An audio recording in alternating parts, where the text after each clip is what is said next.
This is a case for the Mondays. On today's show, we talk about how Duke lost. Also, why can't I pronounce Giannis's last name? And what list does Michael Jordan exist on that you've never heard of? All on today's show. This is a case for the Mondays.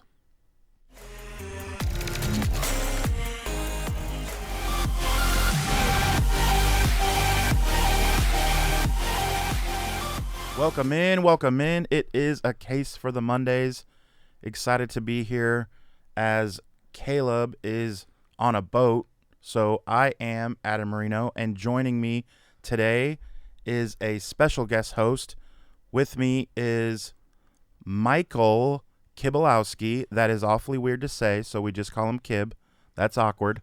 So joining us today is Kib. Kibby, how's it going, man? It's going great. So excited to be here. Caleb, hope you're enjoying that boat in the Bahamas. I'm on a boat. Yes, sir. So he will be listening, I'm sure, after a few brewskis. Mucho.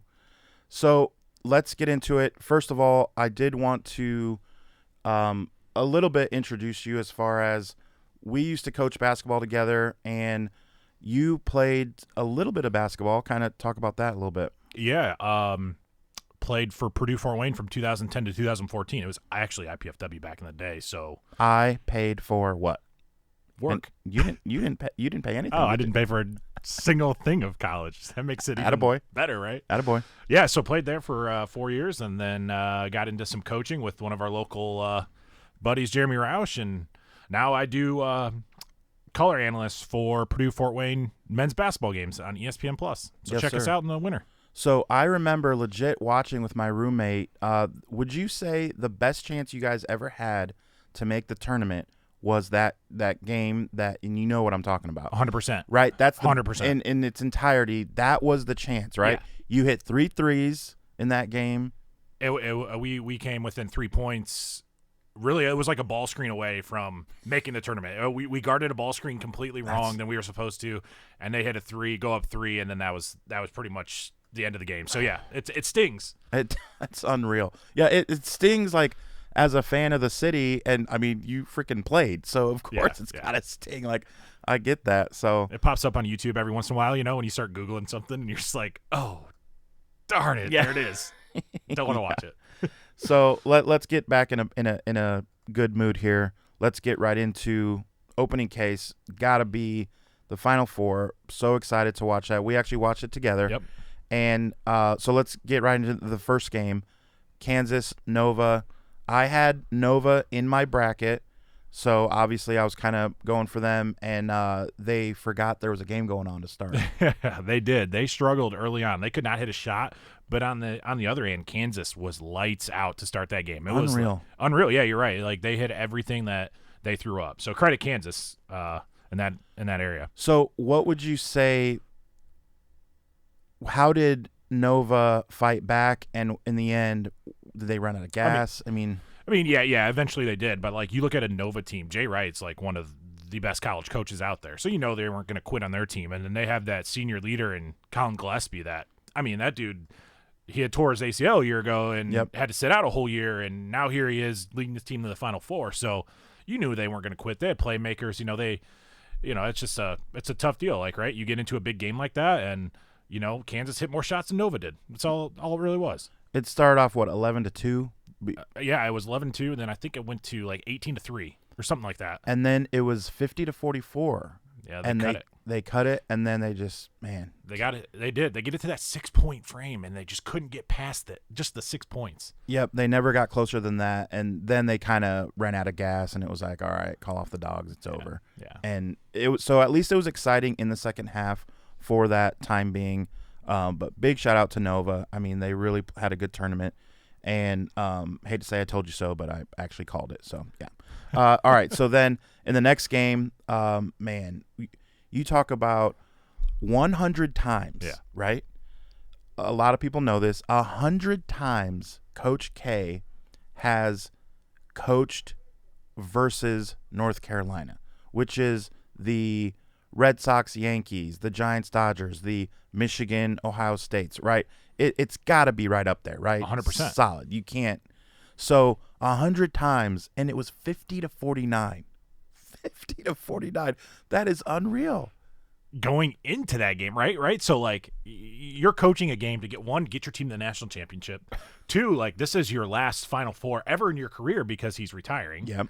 And then 1, it's against your bitter rival down the road in North Carolina. So, like, all the marbles were on that game. And, you know, they couldn't get it done. The UNC did a really nice job of holding A.J. Griffin for Duke in check.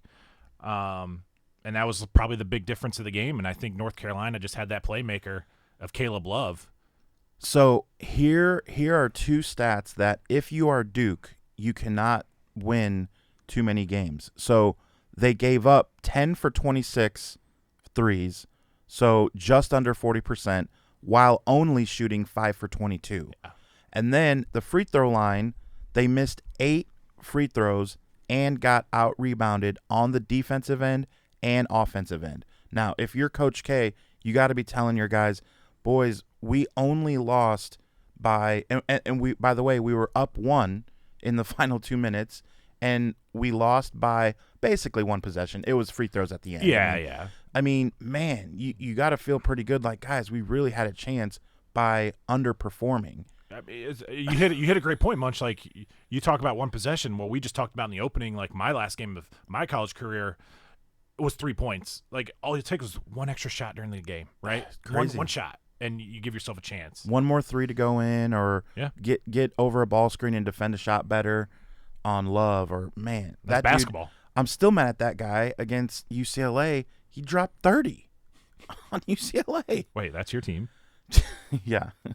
So that game was awesome just to be a fan of basketball. Absolutely. There was so many people posting that never posted really about basketball, and I'm like, oh, she likes basketball? Right. But it's like she understood, like Duke, Carolina, and it's like tied with 2 minutes left was tied. Like, man, we wanted overtime just because we wanted to keep watching.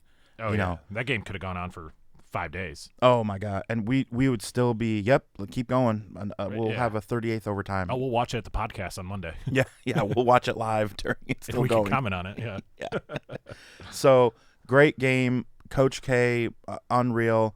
I have a feeling he will come up again later in the show. So that takes us to Casemaker. So interesting point that you brought up.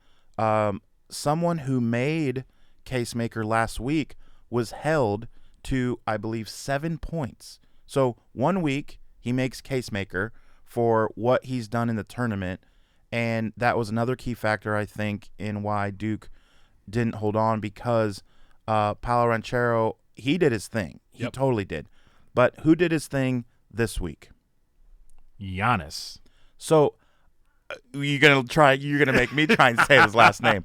And there's a reason why I still can't say his last name, and I'm not gonna try here because I'll just get crushed. But there's a reason. I thought he was gonna flop out.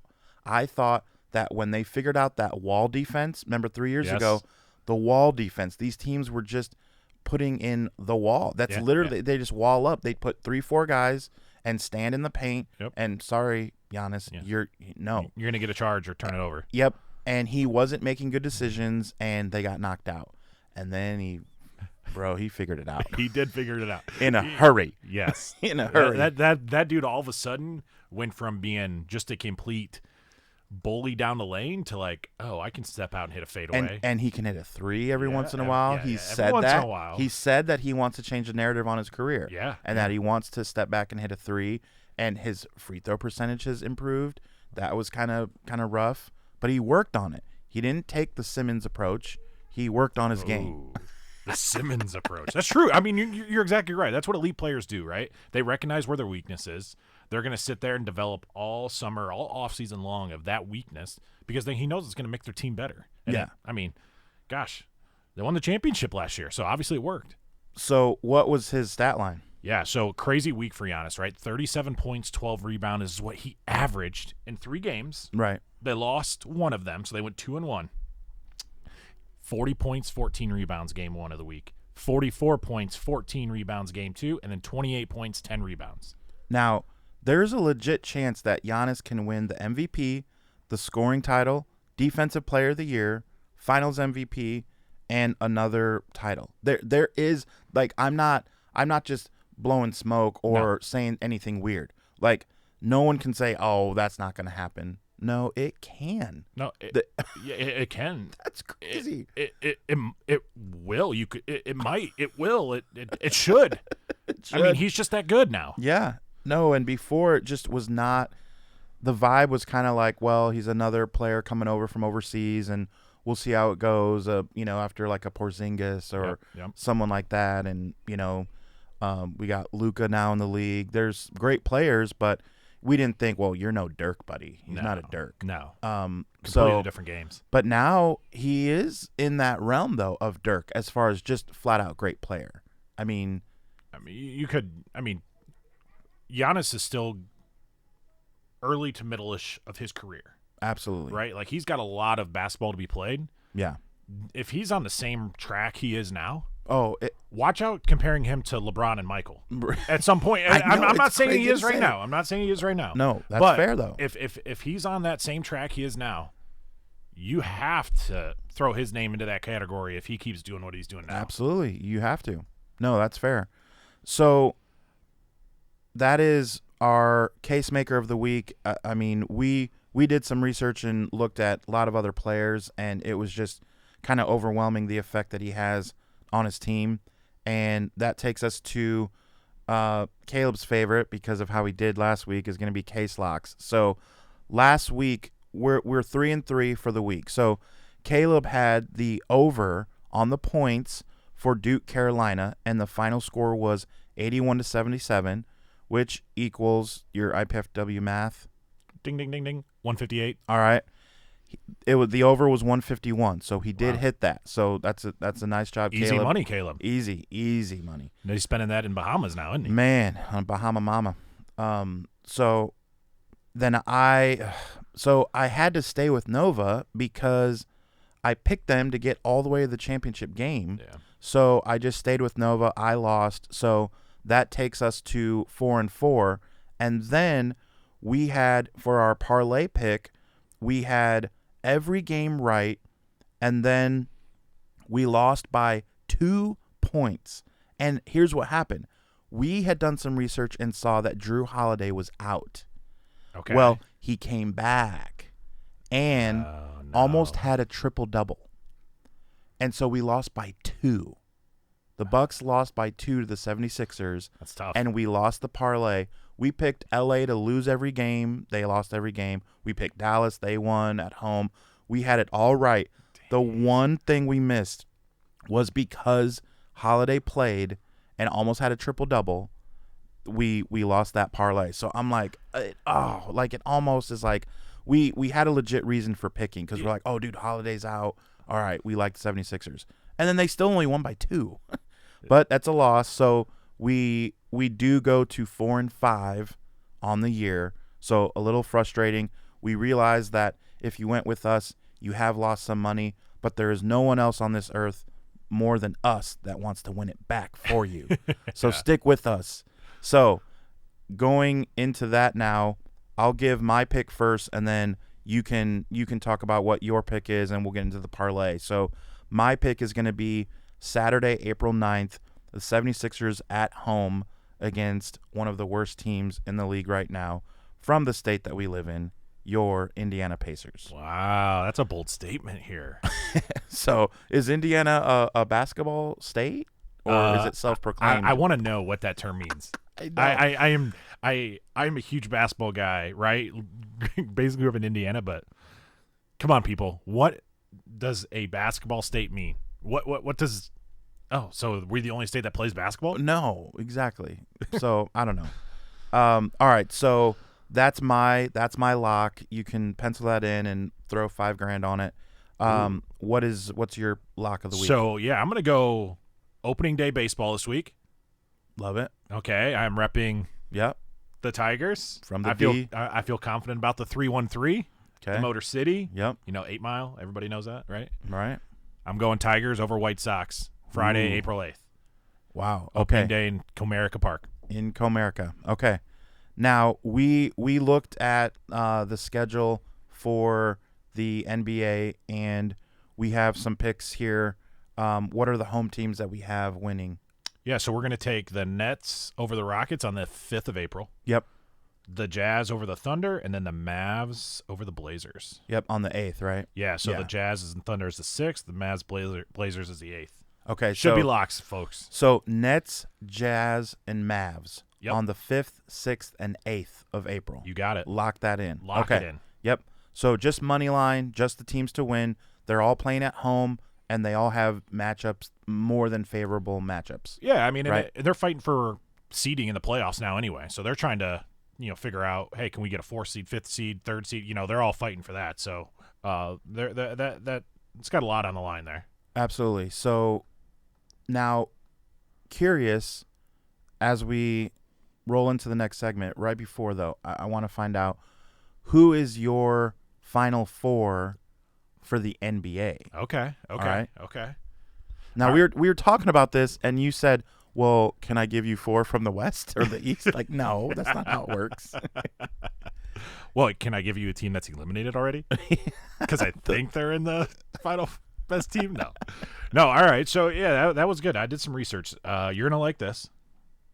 I'm going to take the Warriors. Are you really? I'm a big Warriors fan. Jordan Poole, graduated from Michigan. Like, that dude can shoot lights out. I love his swag that he plays with. Like, absolutely. Once they get Steph back from his little injury here, like, if Poole, Thompson, and Curry go for 30 apiece with 10. Without Steph, they went on an 18-0 run against a playoff team. That was wild. That was super wild. That was awesome. Now, so you're not going to see me arguing over that pick. I just was a little bit surprised that they're going to make it to the Western Conference Finals against the Suns. Yeah. I mean, Devin Booker, Chris Paul, DeAndre Ayton, like. Here's the thing. You don't have enough argument in that big body of yours to go against Phoenix. No, you can't. You can't say any team in the West, and here's why. Here's my 6 reasons why. They don't exist. No. So completely fair. They're running away with the West. Yeah, and they're hungry after losing the Bucks last year in the NBA Finals. Like, they're hungry to get back there and actually. They've been hurt a little bit. Chris Paul, Yep. He's not a spring chicken. He's awful busy from shooting all those State Farm commercials. He doesn't have as much time. That's true. So they only have the best record in the West though because they of it. do. So all right, so Suns, Warriors. All right, now this is bonus. You didn't know this was coming. Who you got? Over that matchup? Put me on the spot. Yeah.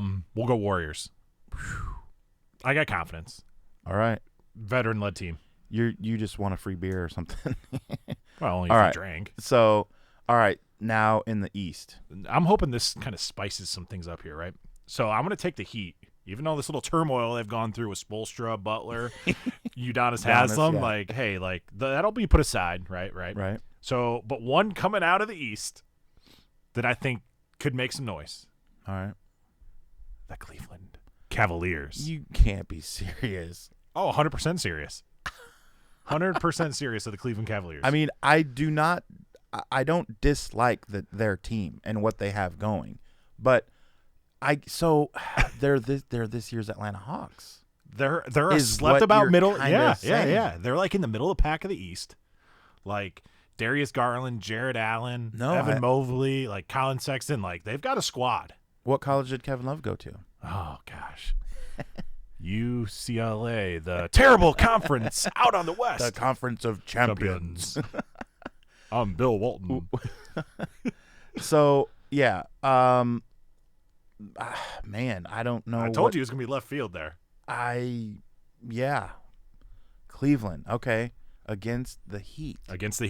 Weird, right? Sixers out. Nets out. Bulls out. Bucks out. Yeah. So, you know we're going to pick you apart then. You literally that's fine. You literally said fine. Giannis. Yeah. He could become a LeBron James, right? Like, he could be in that conversation. But he's out. Yeah, not this year. Okay. Yeah, he's done. Fair. All right. So you have Suns, Warriors, and in the East you have the Cavs. I couldn't even bring myself to say it. Like, it's just weird. All right. And then I'll probably go Heat play the Warriors in the championship. That's and I'll take good. the Warriors to win it all. Yeah. So what happens if actually this is true then? You win 5 million handshakes. Oh, okay. You thought As it was long as it's not dollars. Wade, I'm good. No weirdos allowed. Yeah. All right, so now this one is going to be, it might be, we've done, 5 segments, a show. This is 4 shows, so we've done like 20 segments. This has potential to be the best segment out of the 20 Wow. that have happened. It's a lot of pressure here. And so for the people who are able to view they're not able to view because the reason is they have a glare that they're not able to see from both of our heads. It's beauty. So It's beauty. bald is beautiful. So sexy. God made people's heads, and the not so great ones, he gave them hair. Correct. Right. Correct. That's yes. fair. Yeah, fair. 100%. They got to spend more money to make themselves look pretty. Fair. We don't. Fair. So, best case scenario, in your mind, who are the top 5 bald men? You ready for this? Yeah. So, at number 5. At number 5, and now this guy could count for 5 people because he's so big as Shaq. Okay. That's I mean, pretty he good. could just fulfill the room, right? Okay, so Shaq definitely, like, just sweat dripping down. You see it, like that's just a great bald head, right? The next one, SVP Scott Van Pelt. Ooh. Yeah, I mean, he sits there on Sports Center with his glasses on. Man, it's just it shines off his head, and you're like, dude, that's a great solid. look. He's great solid. look. I love his just run it. He's one of the only dudes that gets to run a show by himself. Very true. SVP, Very true. Late at night. I mean, he'll have his bad beats. Yep. Stanford Steve, he'll bring him on. Another solid bald head. Great bald. So yeah. So all right, that's a nice pick. Yeah. So number 3, Michael Jordan, MJ. You got to go with MJ. I mean, sure. He was the one that created it for basketball, pretty much. Right. He made it like a thing. Yeah. Like it was okay. Right. Number 2, I'm gonna say myself. I mean, it takes a lot of work. Like, you got to be prideful when you're bald. You just got to accept it. If you start balding, guys, just start accepting it. Now, it's not worth the fight. My question for your number 2 is, at what age did you start shaving your head? Well, it depends here. What do you want to? Well, I don't know about depends, but I. So that's Here we pretty go. cool. We have a phone call coming in, and it's not for us. So that's pretty fun. Oh, and the ringer says muted, and now it's not. Just unplug it. Yeah, They're screwing up. Gosh darn it. How do you unplug a... Hey, this is the beauty of shows like this. Can I just chuck it? Like, what are we doing? Mute? Oh. There we go. Oh, Hey. ringer muted. Man, that is awesome. Use that 3-month Concordia degree to your advantage. to my disadvantage. Oh, okay. So yeah, I said myself at number 2. I take pride in being bald, so I'm gonna take. So you ready for number 1? Yes. Okay. Beldar Conehead. He comes from France. Yes, I will fix your mower. Okay. I mean, you did tell me when we were going over the notes for the show that, all right, I'm gonna pull one out. Like, I did not. I mean, think of Beldar Conehead in that movie. That is a smooth Beldar. So that's what, Jane Curtin, Dan Aykroyd. In that movie, Chris Farley's in that movie. He is. Yes, he is. It's solid. He's Ronnie. It's Ronnie. He's solid in that. Beldar doesn't like him because he tries to hook up with his daughter. No, Ronnie, you're not doing that. Coneheads. Well, at this point, I feel like I should have went first so that. Oh, really? Oh. Well, only because You gotta go. I'll You be still honest. gotta go. I know. All right. At number 5, mine is Mary Kithmith. Wow. Mike Tyson.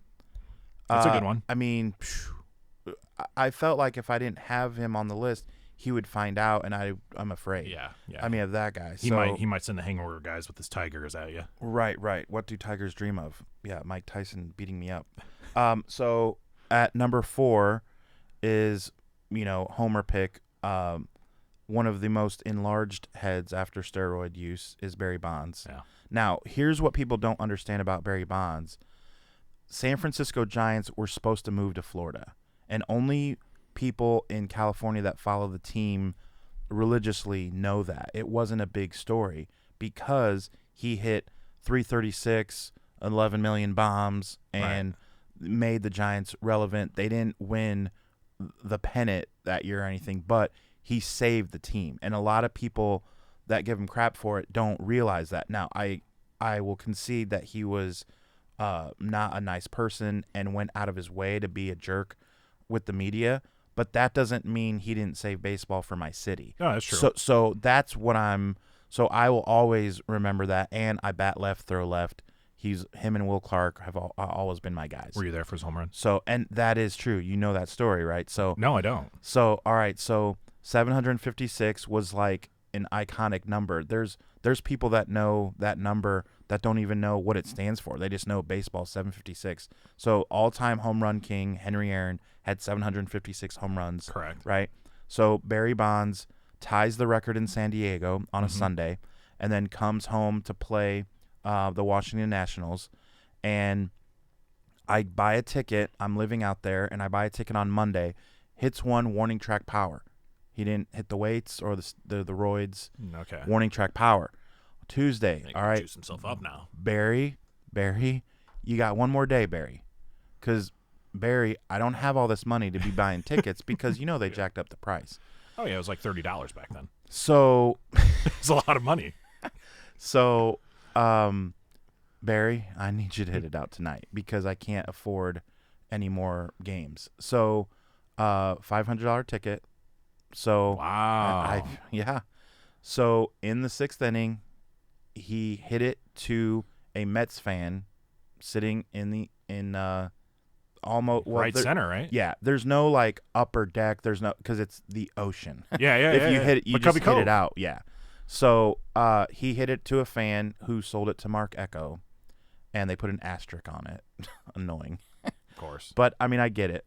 So I was there for the game. I remember rubbing shoulders with the Mets fan who got it before the game, thinking, why is this guy wearing a Mets jersey? Here's the story. He bought a ticket there. He was on vacation, scalped a ticket, like, oh, I'll go. Didn't realize even necessarily, Seriously? yeah, and got the home run ball. That would be irritating as a home fan, right? Yeah, a little bit. So, but Barry Bonds is my number 4. Okay. At number 3, strictly because of the movie Italian Job, where he does his best work, is Jason Statham. Yeah. He plays Handsome Rob. Yeah, he's a good one. And that's pretty solid. And then at number 2 is another movie guy is Sam Jackson. Yeah. And I love in the movie Ted where they say, have you ever seen any movie ever? You know the black guy? That's Sam Jackson. I love that. That is hilarious. Yeah. And Sam Jackson is just one of those dudes. He can play in Star Wars, and he can play with John Travolta in another movie. Yeah. He can do kind of everything, right? Yeah. And then my number 1 it has to be Michael Jordan because there isn't anyone who I could have said. Like, you would be like, what, Michael Jordan didn't make your top 5? So once I went and counted down, you knew.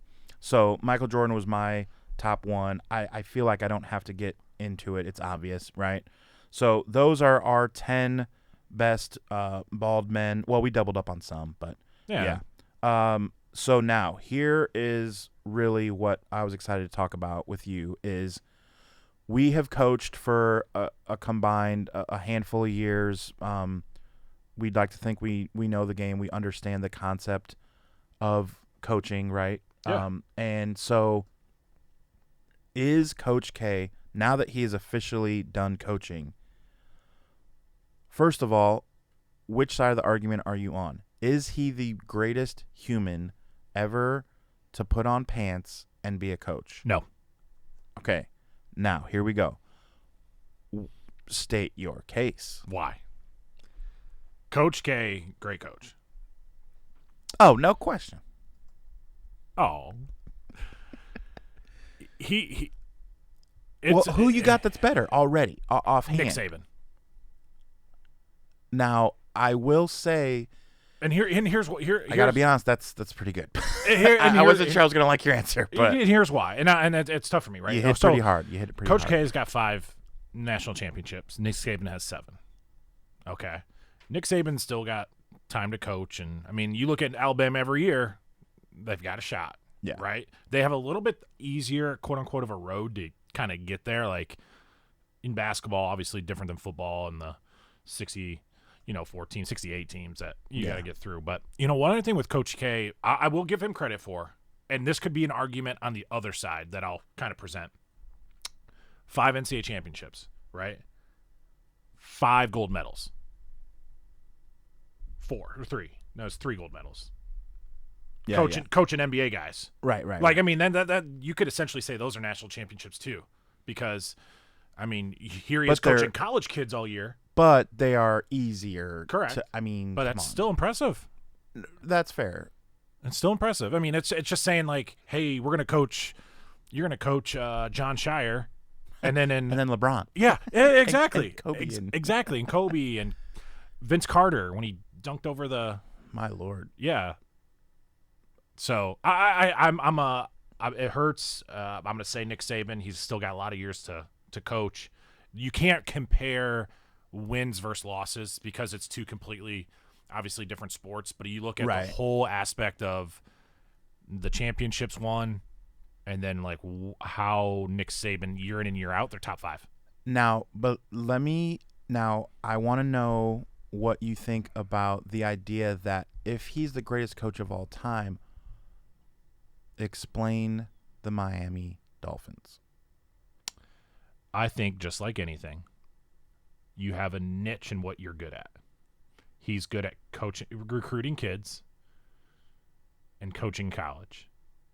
Same thing with John Beeline, right? Was good at that. You go to the pros, it's completely different. Calipari. Yeah, they're completely different, people, right? They want to have that power against you. Now, but that's fair. But again, we're not talking about maybe the 7 best. We're talking about the best ever. So what I'm saying is that not a dark cloud? No. Are you allowed to have a dark cloud if you're the best ever? Because what I'm saying is Coach K, there's no dark cloud. There's dark cloud as far as he didn't win it as many times, but he stayed at Duke. I mean, you could say the dark cloud would be, cheating allegations that have been quote unquote reported over the course of the years, but like that's for any coach. But when you bring up Miami, to me, like, I'm like, oh yeah, I forgot. Like he was in Miami, like, because everybody focuses on Alabama. But that's not fair. You can't forget. No, you can't. Right. But he won a national championship at LSU. Then he won. Now that's a selling point. Now you're up. Now you're back up. See, now there's Kib. He's back. Hey, we lost you with the Dolphins. See, no, but now that is a huge selling point for sure. That to win at LSU in the SEC when Alabama's supposed to be the dominant one, and then all of a sudden you take control of them and become even more dominant. Sure, exactly. That is more of a selling point than what happened with the Miami Dolphins, where it was a complete and utter failure. Yeah, it was. I mean, you could no doubtedly he failed for the 2 years he was there, but he bounced back. He found that, hey, the NFL isn't my thing. You go test the waters like any coach should, right? And here's what I'm saying. Coach K, Phil Jackson, they never had a bounce back because they never fell.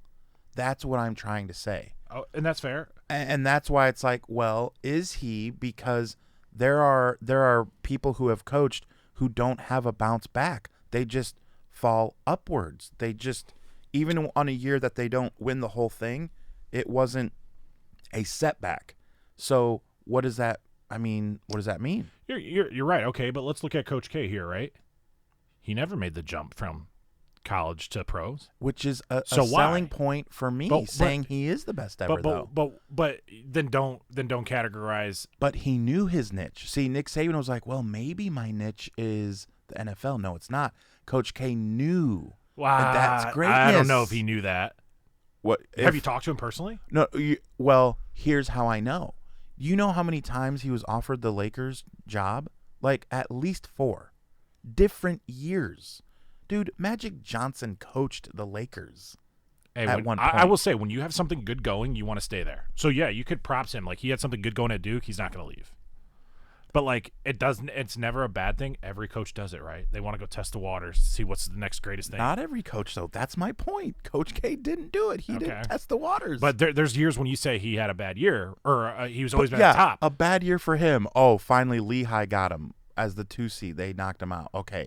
That's his, equivalent to saying Alabama. But he still made the tournament. But he still made the tournament. It's equivalent to Alabama saying they got beat by Auburn. Look at IU, UCLA, other blue bloods. They still missed the tournament here and there. Correct. And he just is steady Eddie.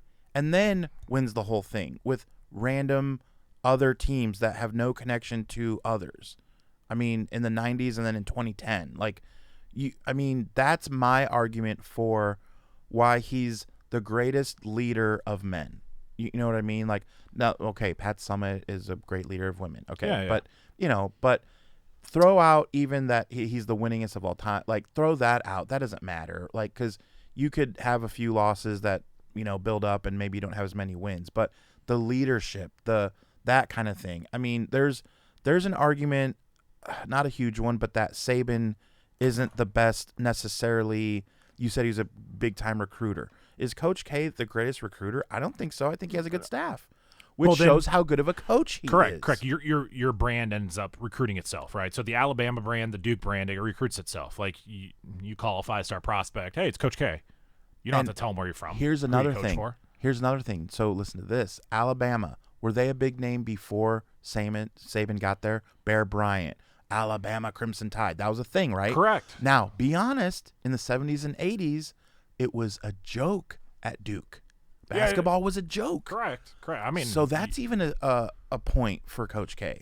It's a point, but you asked me if I think he's the best coach ever. I'm winning 7-6 in points here. I say no. Well, I mean, my guy has more national championships. Right. No, that's fair. But the greatest basketball player of all time, we could argue, Jordan. but he doesn't have as many as Bill Russell. So. Oh, okay. It's Michael Jordan. So okay. But Bill Russell doesn't have a movie after him. MJ and LeBron do. So you're saying for when it fits your agenda, then you'd like to say it's about championships. Well, I mean, it fits everybody's agenda, right? I mean, but you see where I'm going. Yeah, you bring up, the Bay Area. Well, just because we won championships.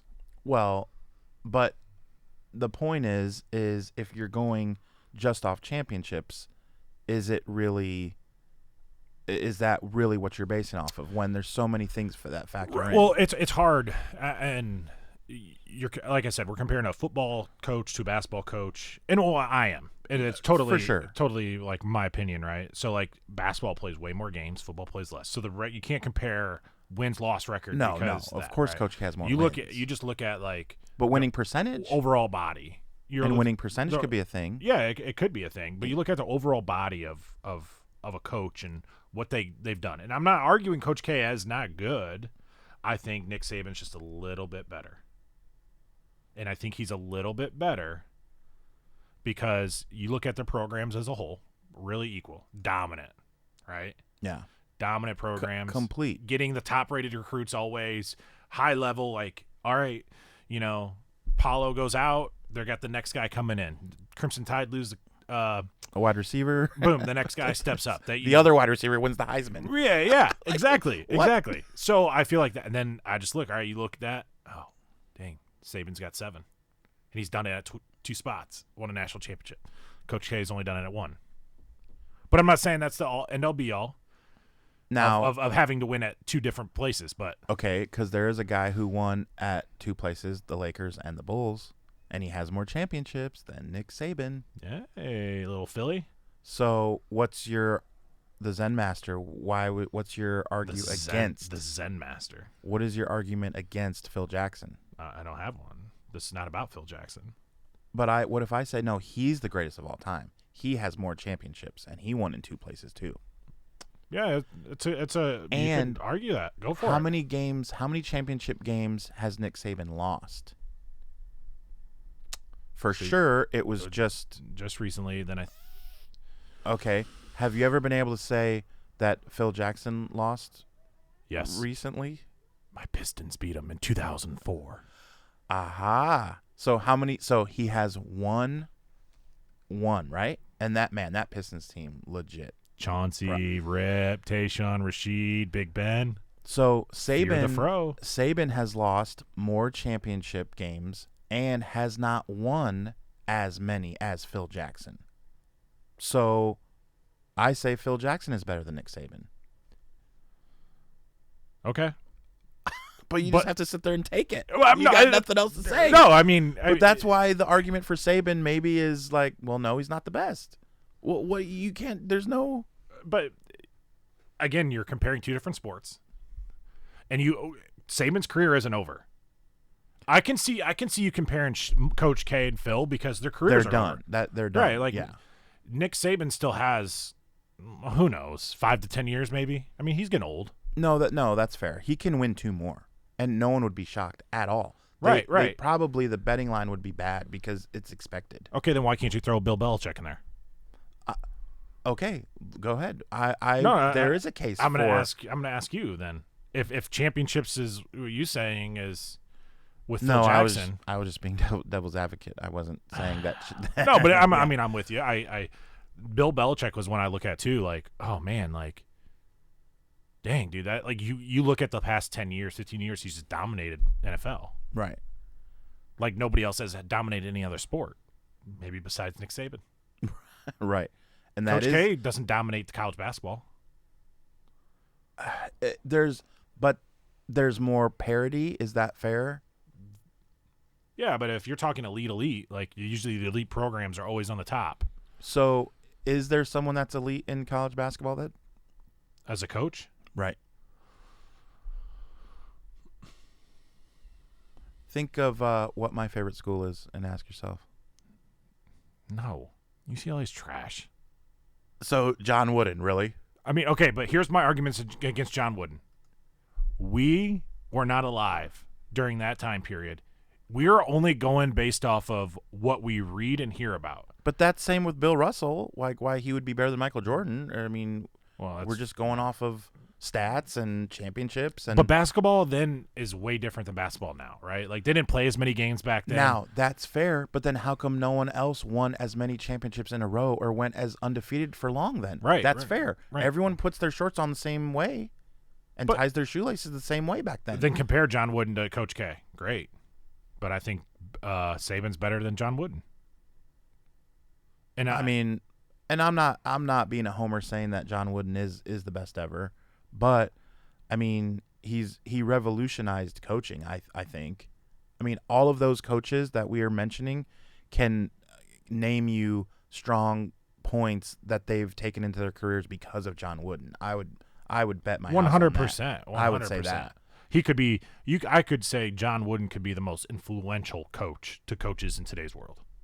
Sure. Based off what he did. Learn about his pyramid of success. Yeah, you just learn about how he, developed his program. Yeah. So, well, I think you've built a strong enough case that there isn't enough evidence to say that you're wrong. I get it. I don't know if I would be able to say, if I can look at you and say out loud that Coach K is not the greatest of all time. I don't know if I can say that. Of any sport. Right. Just, I mean. Any sport. And I just named 2 only in football. We didn't even get into to baseball or NHL. Heck, golf doesn't even have a top, doesn't have a coach. Right. So is Jack Nicklaus and Tiger Woods what about them? Which, guys, by the way, Tiger's playing this week. Let's go. I'm pumped. Yeah. I mean, I know it's a different type of sport. It's not a team sport, it's individual sport. Tennis has coaches. Right. So Who's Pete Sampras' coach? Is he good? Right. I mean, Serena Williams, well, that's their dad. her dad. Okay, well. Yeah, Will Smith. He showed how good of a coach he is. I'm going to smack you. So, I mean, yeah. They don't, like, tennis, the coaches, they're not talked about, right? Right. Like, what's their record? Well, it's an individual sport still. Right. That's why. I mean, so team sport, and I will say this, it's harder. I hate to maybe admit that it's harder to coach football strictly because there's double the guys out there. Yeah. There's more than double. You have either 5 or you have 11 at one time. Well, geez, so it is harder. And 11 and new 50 guys on the team.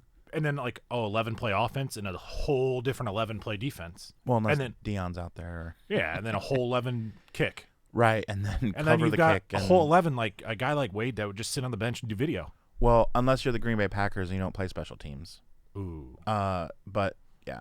So I guess you would give it to a football coach based on the level that you have to be at to be on click on all cylinders. But basketball, there are more games, right? So you have to get those 5 guys to 10 guys at a or a high level for at least 30 regular season games plus 8 playoff games per se. Yeah. Well, so I feel like first we would have to decide if it would be football over basketball and then go from there. I think it's hard to compare. It just is. Of all time, right? You could compare basketball, football. So, all right, we know who you think the greatest football coach of all time is then, obviously. Who would you say then the best basketball coach of all time is? Coach K. Okay. That's fair. I mean, and I say that now. My big argument with him, or for that, is because I think it's completely impressive to take college teams, win a national championship with them, and then 3 months later, hey, you got to go to Vegas and start coaching these pro guys for a gold medal game. Sure. That you don't coach. You don't coach NBA guys during the year. You coach college kids, right? That are ages 18 to 22. Now you're going to coach grown men. 31 years old. Yeah. I just think like to me that's so impressive as like you're going to hire a whole staff that you don't work with day in and day out through the year. Yeah. And all of a sudden, hey, we need to come together for 2 months. That is for our country. Right. That's the pride. And just the pressure. Yes. I think that's really impressive. Now, everybody can argue John Wooden. Go for it. But I think Coach K would be the greatest basketball coach of all time. I even would put, based on the time frame, I would even put Phil Jackson ahead of John Wooden. And I would agree. I hate to admit that, but based on the level of play and just the guys that you could get and stuff, I mean, you had to beat some really impressive players like Karl Malone and some of those teams. That Sacramento series with the Lakers, I mean, unreal. Where you had refs. Oh, yeah. There's stories of refs fixing games in that where Robert, Mr. Big Shot, hit that, and if that doesn't happen, and this and that, but Phil Jackson, I mean, good Lord. So, but yeah, I guess in the end, it's really hard to pick against Nick Saban because he even is still relevant now, and he was relevant years and years ago, and he still just keeps winning championships. Not like, oh, they had a good 8-2 season and lost by a field goal. Like, no, winning championships. Right. And in impressive fashion over teams like Ohio State or whatever other heavy hitters. So, no, that is impressive. That's going to wrap it up for today's show. That last segment, we had to go a little bit longer because it was intense. It was good. Like, some good points for sure. So thank you for filling in. We're going to have you back probably next week as Caleb is fired. This went a little bit too well. Yes. So thank you to Kibby for coming on a case for the Mondays. We will see you next time.